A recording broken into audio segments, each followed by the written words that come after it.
de esas ataduras porque Él es Dios y porque Él está en el cielo y ahora no está quieto tampoco. Él sigue intercediendo por usted y por mí. Él dice, yo estaré con ustedes todos los días hasta el fin del mundo. Él está con nosotros. Eso es el mensaje de la resurrección. Cristo está con nosotros. Él es vivo.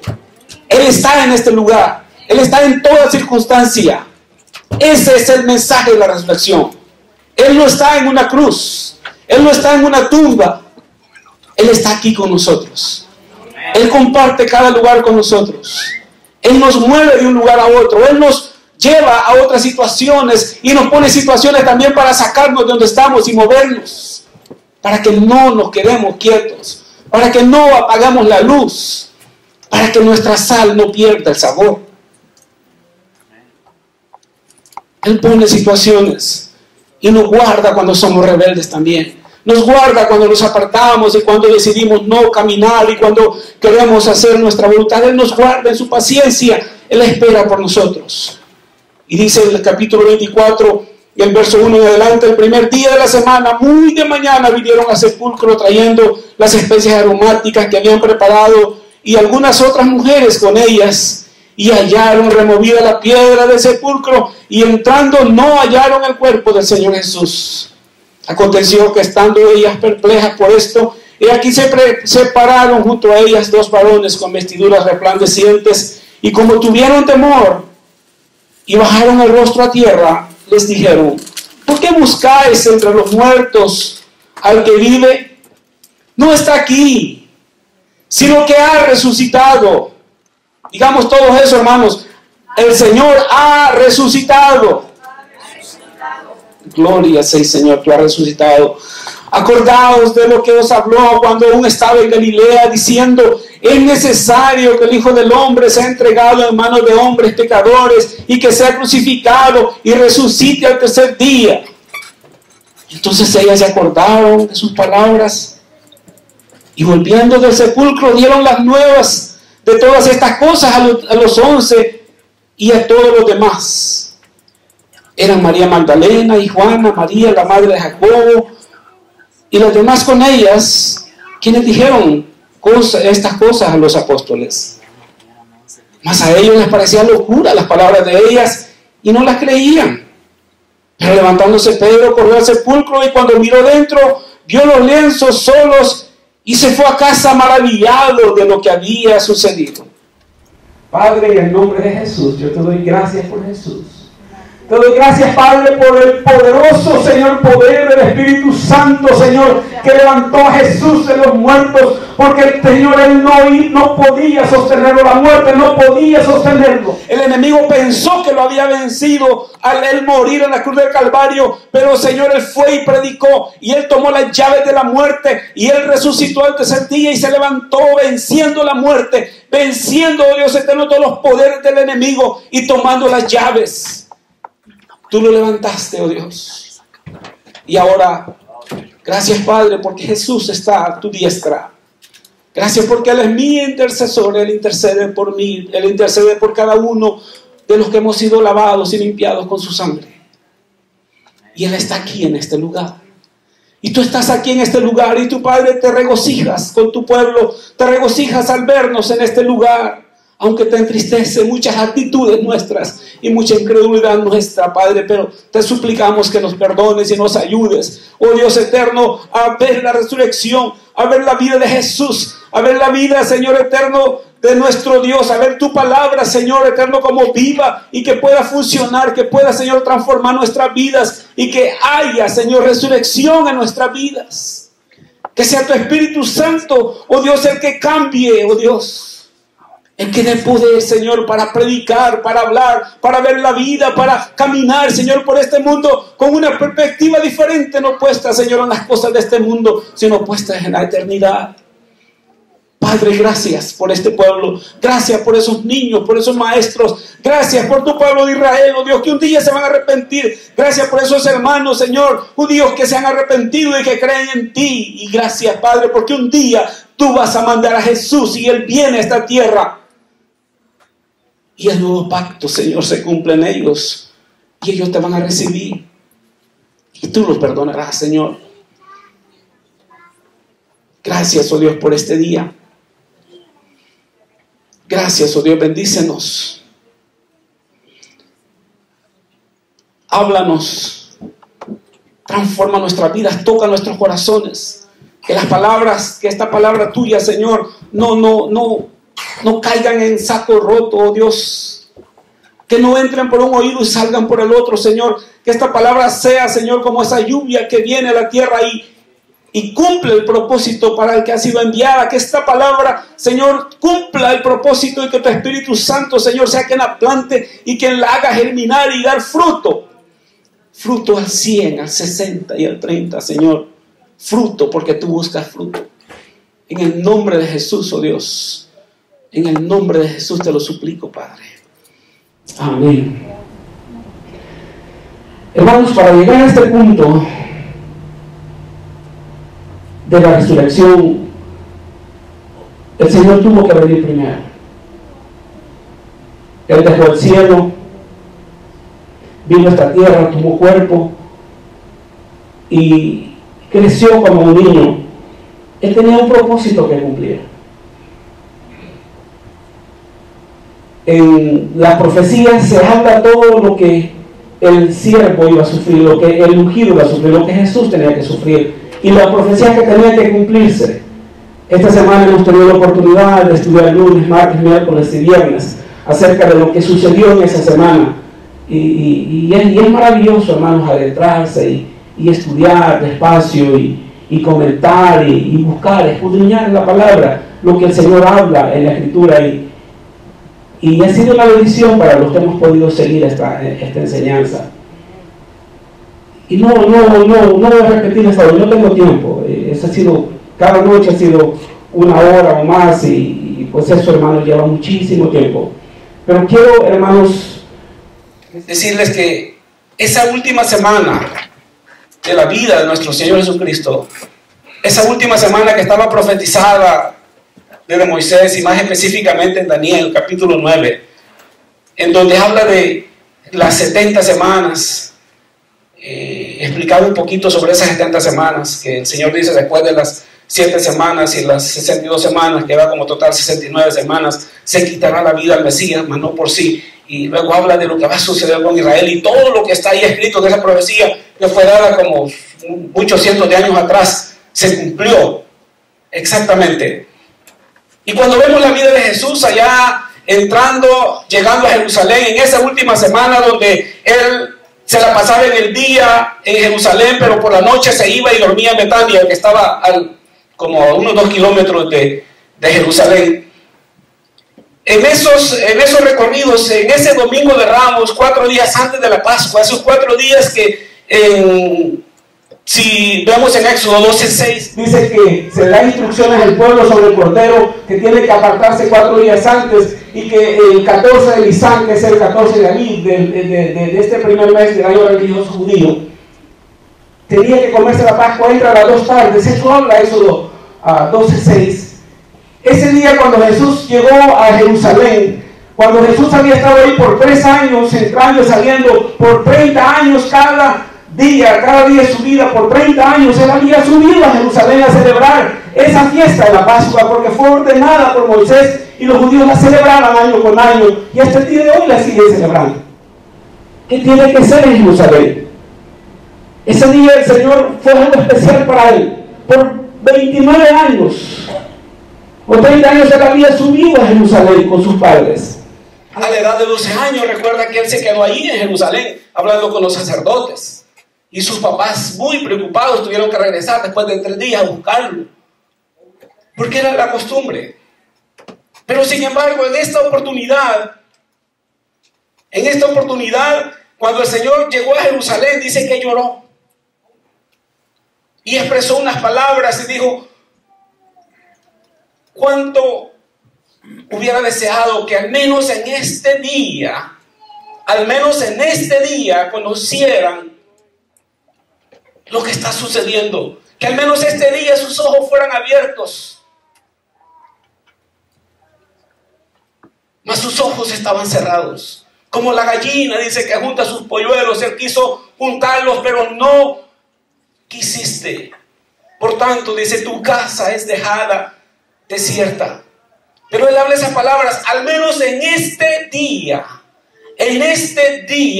hubieras conocido lo que es para tu paz. Hermanos, ese día Domingo de Ramos, cuando el Señor entró a Jerusalén, cuando el Señor lo montaron en ese burrito y lo sentaron en un burrito y empezaron a gritar, Hosana al Hijo de David, y poner los mantos sobre el suelo para que caminara, y las ramas de los olivos y las palmeras, y el pueblo empezó a gritar, hermanos. Era algo increíble. Usted y yo no lo entendemos. Nosotros oímos Hosana al Hijo de David, pero no tenemos idea de lo que eso significa. O podemos entenderlo aquí en la cabeza, ahorita se lo explico, pero no provoca en nosotros, no provoca en nuestra vida lo que provocó en los judíos. No provoca en nuestro corazón lo que debería de provocar esas palabras. ¿Qué significa la palabra Hosana? ¿Qué significa, hermano? Bendíceme hoy. Bendíceme ahora.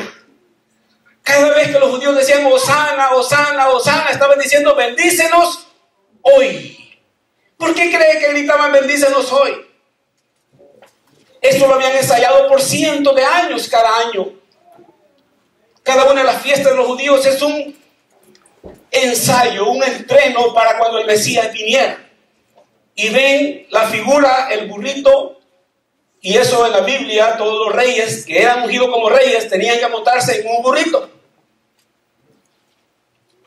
Y los discípulos diciendo, Hosana al Hijo de David, pues este es el rey.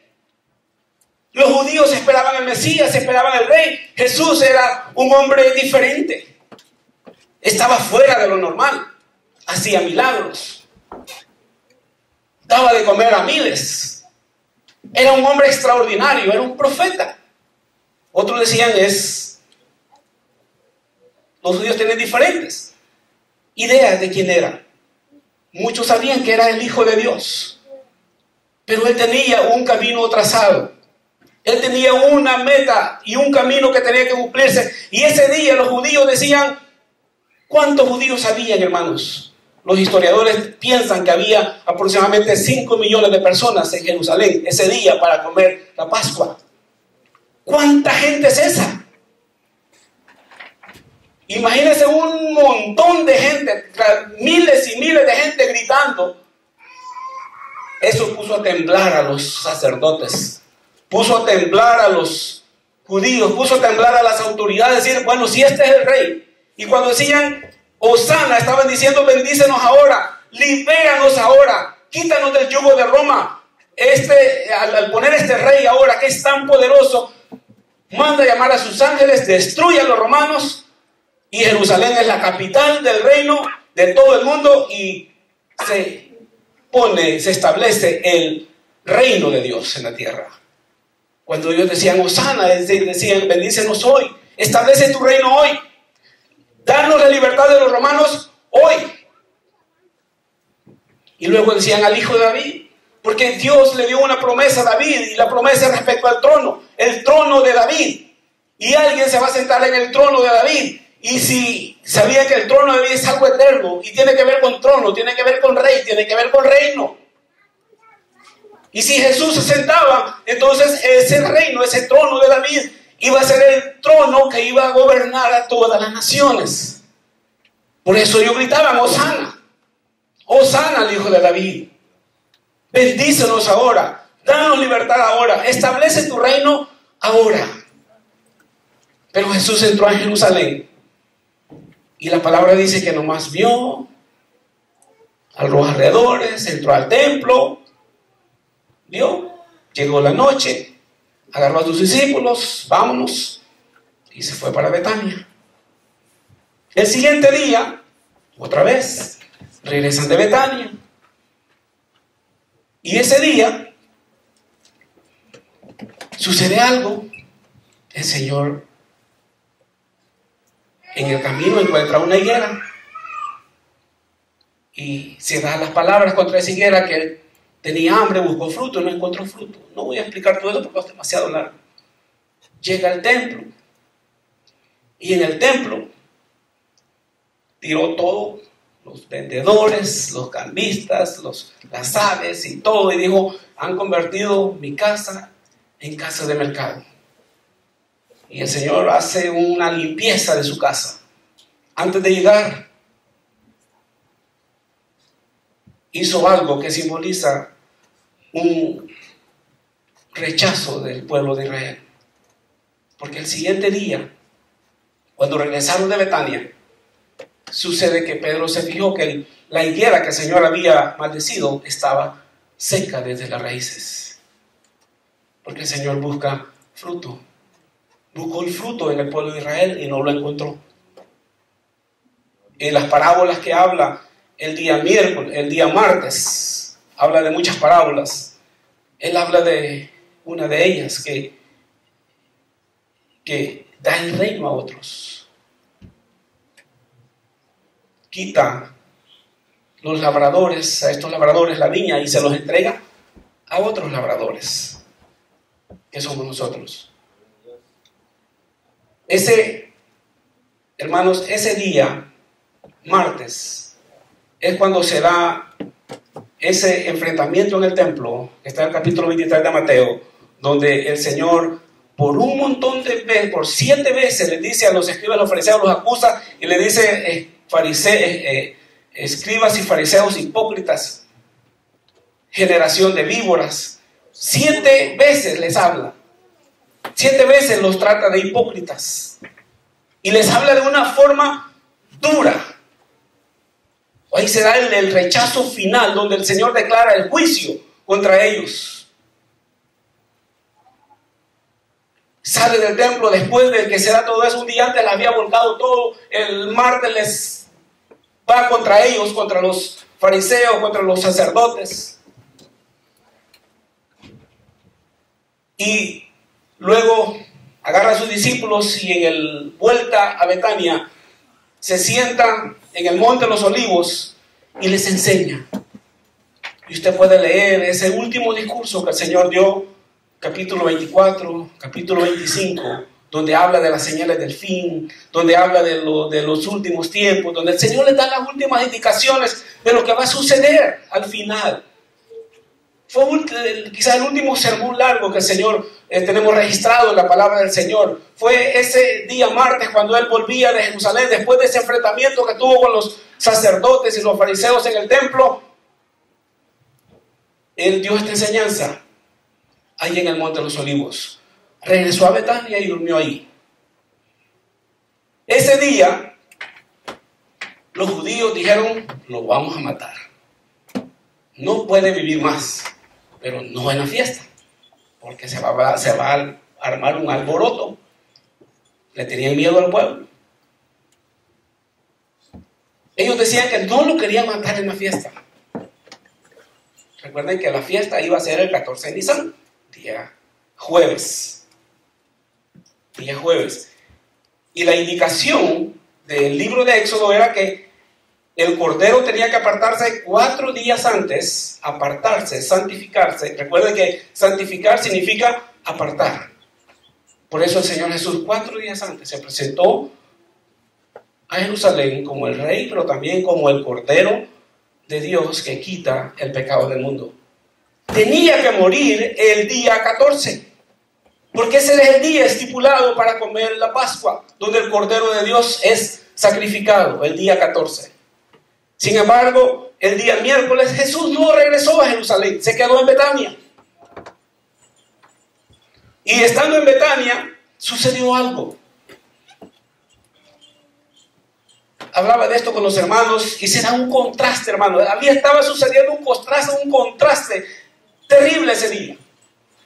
Mientras que en Betania, Jesús estaba en la casa de Simón. Marcos habla de casa de Simón y parece que Mateo también. Juan dice que no era la casa de Simón, sino que era la casa de Lázaro, de María y de Marta. Marcos dice que fue 2 días antes. Juan dice que fue 7 días antes. Hermano, lo importante es que estaban ahí. Que estaba Lázaro, estaba María, estaba Marta. Juan dice que Marta servía. Y estaba el leproso. que sabemos que no era leproso, porque Jesús ya lo había sanado, pero como tuvo lepra antes, le dejaron de apodo el leproso, como pasa con muchos de nosotros, ¿verdad? Nos queda de apodo lo que fuimos antes. Pues estaba ahí. Este Simón, si fue en la casa de él tenía agradecimiento. Le voy a poner la escena de la iglesia. Esta es la escena que Dios quiere ver en la iglesia. En la iglesia estaba Simón, un hombre que Dios lo había sanado y que tenía agradecimiento y que quería mostrar su agradecimiento a Dios y que estaba feliz porque Jesús estaba allí. La presencia de Dios es lo más importante en el culto, en la adoración de la iglesia. Dios tiene que estar ahí. Jesús está en este lugar y nosotros venimos creyendo que Jesús está aquí. Y yo vengo a este lugar porque lo adoro, porque quiero adorarlo. Jesús está aquí. Jesús estaba ahí. Jesús estaba sentado ahí, estaba en la casa. Y Simón, él con toda su felicidad, con su esposa, sus hijos, querían ofrecerle lo mejor que tenían al Señor Jesús, porque estaban agradecidos. Lázaro lo había levantado de los muertos. ¿Cómo cree que se sentía? Sentado a la par del maestro, comiendo. ¡Qué felicidad! ¡Qué felicidad! Marta, ahora ya no le dijo, Señor, ¿no te da pena que solo yo sirvo y ella no? Anteriormente sí dijo eso, ahora ya no, estaba contenta ella también.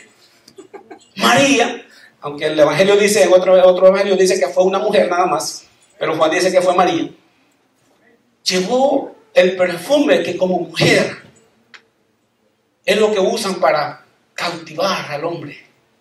La mujer se perfuma, como las mujeres allá en el desierto, allá cuando venían que se les pidió algo que dieran y dieron sus espejos de bronce que traían de Egipto, y los espejos los usaban para ponerse bonitas, pero lo dieron cuando necesitaban el bronce para construir el templo. Se despojaron de eso. María se despoja de su perfume, de ese perfume que ella tenía que usar para cautivar, porque ella era soltera. Dio lo que ella tenía para cautivar, para poderse casar, se lo entregó a su maestro porque ella estaba enamorada de él, ella quería adorar y sintió una expresión de adoración. Fíjese, la presencia de Dios, agradecimiento, corazones agradecidos, adoración, y viene María y hace algo fuera de lo normal, porque ¿quién de ustedes agarra el perfume y se lo echa en la cabeza todo el bote? ¿Cuál es lo normal? Lo normal es agarrar unas gotitas o un spray chiquito y eso es lo normal. Pero si usted ve que viene, agarra, le quiebra el buche a la botella y se lo despasea, pues los discípulos dijeron, no, hombre, qué desperdicio, tan caro, 300 denarios, el trabajo de un hombre por un año completo, si eso era carísimo. Dio lo que más tenía y se lo desvació en la cabeza al Señor y dice que enjugó sus pies con sus lágrimas, y el Señor Jesús le dijo, no la molesten porque esta me ha preparado para mi sepultura. ¿Qué ambiente de adoración había ahí? La presencia del Señor. María adorándolo con todo lo que tenía, sin nada de reserva para ella, no gotitas sino todo. Lázaro. Sin embargo, en el templo, los judíos, ¿cómo lo matamos? ¿Y cómo hacemos para matar a este? ¿Y cómo vamos a hacerlo? Y Judas dijo, este negocio no funcionó. Yo tengo que hacer algo porque tengo que sacar algo de ganancia de estos 3 años perdidos. Si Judas, él era el tesorero, decía, pues cuando este sea el rey, yo voy a ser el ministro del tesoro. Yo voy a ser el hombre más rico. Pero al ver todo lo que había sucedido, ya este lo van a matar. Ya está hablando que lo van a matar. Yo tengo que sacar algo de esto. Y en medio de ese ambiente de paz y de agradecimiento, de la presencia de Dios, dice que se fue para Jerusalén, donde los sacerdotes estaban, ¿cómo hacemos para matarlo? Y llega Judas y les promete y les propone que él les va a ayudar, que él lo va a entregar y le pone precio. Mirábamos el viernes con los hermanos que 30 piezas de plata es el precio de un esclavo.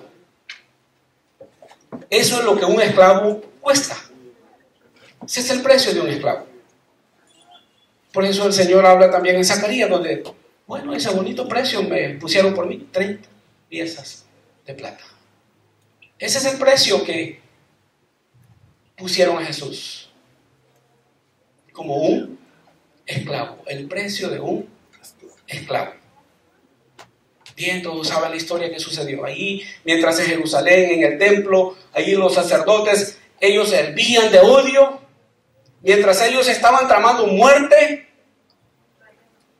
En la casa de Simón había adoración. Estaban adorando al Señor ese último día. ¿Qué es lo que tiene que suceder en nuestras iglesias? ¿Cuántas veces en lugar de venir a la iglesia nos quedamos peleando en la casa? ¿Cuántas veces en lugar de venir a gozarnos a la iglesia, en la presencia de Dios, de estar en la presencia de Dios, nos quedamos en la casa discutiendo a veces? En otras situaciones que nos causan nada más problemas y perdemos la paz. Cuando no queremos estar en su presencia. Hermanos, llegó el tiempo y el Señor fue entregado y murió, como tenía que hacerlo, entre las 2 tardes. ¿Por qué entre las 2 tardes? Expliqué de que las horas de los judíos, hermanos, ya lo he explicado muchas veces, el día de los judíos no es igual que el nuestro. Nosotros empieza a la medianoche y termina a la medianoche. El de los judíos, el de los pueblos que está escrito ahí en la Biblia, el día empieza a las 6 de la tarde y termina a las 6 de la tarde. Hay día y hay noche. Para nosotros hay noche y madrugada. Para ellos hay noche y hay día. Y cuando se refieren a la noche, se refieren como primera vigilia, de 6 a 9, segunda vigilia, de 9 a 12, tercera vigilia, de 12 a 3 de la mañana, cuarta vigilia, de 3 de la mañana a 6 de la mañana.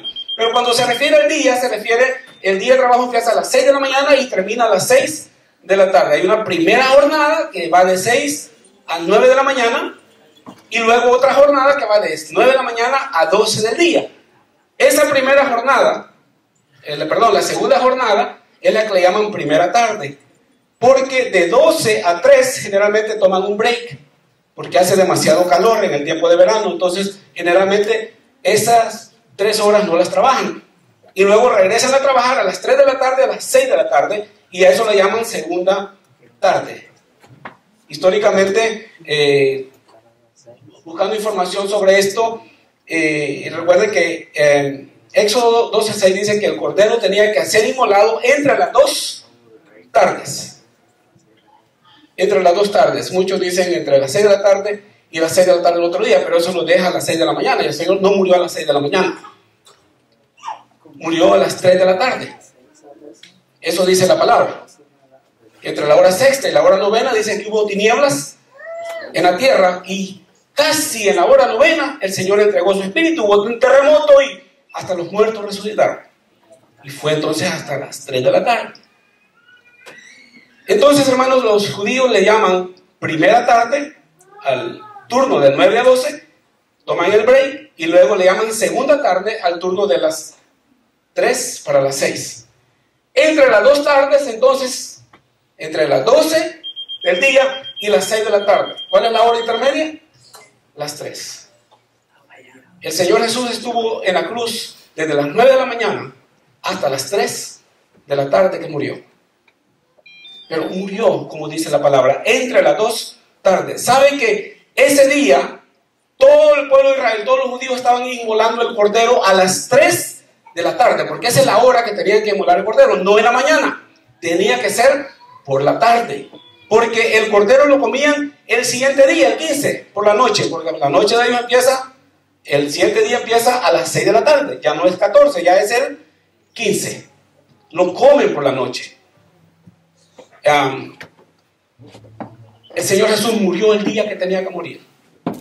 Aunque los judíos, fíjense bien, que Jesús, ellos intentaron matarlo como 2 o 3 veces antes que lo quisieron matar, que lo quisieron apedrear, pero sin embargo dice que Jesús se fue y caminó en medio de ellos y no le hicieron nada, porque no era su tiempo. Pero el día que tenía que morir y que era su tiempo, los judíos no querían, dijeron no, el día de la fiesta no, después de la fiesta. Pero Dios dice, no lo que ustedes piensan, se va a hacer lo que yo digo. Y Dios cambia los planes, y cuando Judas viene y se los ofrece, dice, oh, entonces la providencia divina está de parte nuestra. Es una confirmación de que tenemos que matarlo. Cuando sucede algo, está esperando una confirmación de Dios y de repente llega alguien y le dice, esta es la confirmación que están esperando, tengo que hacerlo. Tomamos como confirmación, y los judíos tomaron como confirmación que uno de sus discípulos, que anduvo con él 3 años, fuera y ofreciera entregárselo. Dijeron, bueno, esto es de Dios, hay que matarlo. Y si era de Dios, ¿sabe? Si era de Dios, porque él tenía que morir el día que tenía que morir, y él tenía que haber sido el día 14, porque él era el Cordero de Dios que quita el pecado del mundo. A las 3 estaba ofreciendo los corderos en el pueblo de Israel. A las 3 Jesús estaba siendo muerto en la cruz del Calvario, estaba entregando su vida como el Cordero de Dios que quita el pecado del mundo. A esa misma hora. Y la resurrección, hermanos, el Señor no se quedó en la tumba. Él se levantó.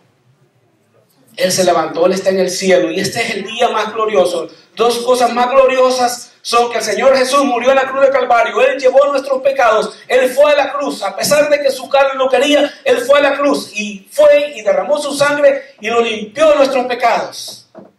Él llevó nuestras enfermedades, clavó ahí nuestras maldiciones. Explicaba lo que significan las tinieblas que hubieron de las 12 hasta las 3 horas de tinieblas. ¿Qué significa todo eso? Ahorita no tengo tiempo de explicar nada de eso. Pero 3 días después, hermanos, sucedió algo maravilloso. El Señor se levantó. El Señor se levantó. Y en esa fecha, hermanos, fue jueves. La Iglesia Católica, que ha cambiado los calendarios, primero se usó el calendario juliano, Julio César, ya expliqué eso también. Después el gregoriano, que estableció hasta el siglo XII, se empezó a usar como el 350. Eso lo expliqué durante la semana, no lo voy a repetir. Solamente quiero decirles, hermanos, que la Iglesia Católica, para no someterse, para no estar dependiendo del calendario judío, porque es demasiado complicado, entonces dijeron, no, vamos a establecer viernes. Que Él murió el viernes y que resucitó el domingo. Pero si usted cuenta, la profecía dice que Él tenía que estar 3 días y 3 noches. Eso dijo Jesús como la señal de Jonás. 3 días y 3 noches. Si usted empieza a contar, si Él murió viernes, nada más hay 1 día y 2 noches. No se cumple la profecía. Tenemos que regresar al calendario judío y ver que no fue viernes. No fue viernes. Él murió antes. Por conveniencia, como la conveniencia de nombrar el primer día de la semana el lunes, en nuestros calendarios occidentales, el primer día de la semana es lunes, pero en la Biblia el primer día de la semana es primer día. Porque domingo fue el nombre que le pusieron los gregorianos, los romanos. Primer día. En la Biblia los días se llaman primero, segundo, tercero, cuarto, quinto, sexto. El séptimo tiene nombre, sábado. Los demás, no. Los meses sí tienen nombre, pero los días de la semana no. En nuestro calendario occidental sí tienen nombre. Hermanos, el Señor se levantó el primer día de la semana. Y el primer día de la semana en la Biblia y para nosotros es domingo. El día del Señor, el día que el Señor se levantó. Y el séptimo día es el sábado. Claro, nosotros seguimos en su calendario. Usted sigue viendo el lunes, el primer día. Entonces no podemos ir de esa manera. Creemos que el Señor se levantó el primer día de la semana. Él resucitó. Él no está entre los muertos. La tumba está vacía. Las mujeres encontraron la tumba vacía. Pedro y Juan encontraron la tumba vacía. El Señor Jesús ahora está en el cielo y Él está pronto a regresar. Dios se está moviendo. No hay nada quieto. No hay nada quieto, hermanos. Si nosotros nos quedamos quietos, nos quedamos atrás. Si usted se queda quieto, se queda atrás. Un ejemplo, si usted no aprende a usar computadoras, ahora sabe, los analfabetas no somos los que no podemos leer y escribir. Los analfabetas somos los que no podemos usar las computadoras. Porque hoy todo se mueve en los teléfonos. Si esos niñitos chiquitos, yo me fijo en los hijos de la hermana Gemma, hasta la niña chiquita, ya sabe usar el teléfono celular, ya sabe jugar ahí. Y a veces, con mi esposa, a veces no podemos ver un mensaje.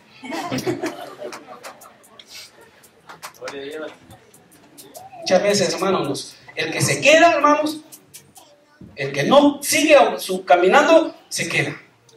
Y en el reino de Dios es igual. El que no se mueve, el que no sigue, por eso, hermano, hablaba de lo que el Señor le ha dado. Tus pies. Los pies son los que nos mueven, los que van a moverse, a caminar. Tenemos que movernos. Hay tanta necesidad, hermanos. El Señor Jesús resucitó. Y eso hay que anunciarlo, y eso hay que decirlo, y hay que gritarlo, y hay que seguirlo anunciando. Y no podemos quedarnos callados. El Señor Jesús resucitó. Tenemos que anunciarlo. Ese es el mensaje. Ese es el mensaje de la cruz. Ese es el mensaje que como hijos de Dios tenemos que dar y tenemos que seguir dando. El Señor fue a la cruz, murió por usted y por mí, por nuestros pecados, pero Él se levantó. Él no está en la cruz. Él no está en la cruz, no está en el sepulcro. Él se levantó, Él está a la diestra del Padre. Y Él está aquí, aleluya, entre nosotros este día.